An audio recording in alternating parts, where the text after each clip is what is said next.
सांगली शिराळा तालुक्यात पेरणीच्या कामांना गती. पारंपरिक पद्धतीने धुळवाप भात पेरणी सुरू. शिराळा तालुक्याच्या पश्चिम भागात यंदाच्या खरीप हंगामातील भात पिकाच्या पेरणीला गतीनं सुरुवात झाली आहे. पेरणीसाठी शिवार माणसांनी फुलून गेलेला आहे. कुरीच्या सहाय्यानं शेतकरी शेतात पेरणीची कामं उरकत आहेत. या पेरणीसाठी कृषी दुकानातून मिळणारे संकरित भाताचे बियाणे वापरले जात आहे. यावर्षी अवताचा ट्रॅक्टरचा खर्च शेतकऱ्यांना डोईजड होत असल्यामुळे पैरा करूनच हे शेतकरी ही पेरणीची कामे उरकत आहेत. तालुक्यात रोहिणी नक्षत्राचा पाऊस जर बरसला तर या भात पिकाची उगवण चांगल्या पद्धतीने होण्यास मदत होणार आहे. सध्या पेरणीची कामे अतिशय जोमाने चालू आहेत आणि आम्ही सर्वजण एकमेकांना सहाय्य करून एकमेकाचे प्रत्येकाचे भात पेरत आहे आणि ह्या पावसानं पण आम्हाला शेवटपर्यंत अशीच साथ द्यावी एवढीच आमची एक अपेक्षा आहे.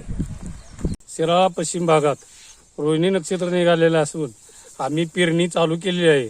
तरी ट्रॅक्टरचे व इतर वाहनाचे आम्हाला पैसे परवडत नसल्यामुळे आम्ही सार्वजनिक मिळून शेतीची कामे भात पेरणी करत आहे. Bureau report SBN Marathi Shirala.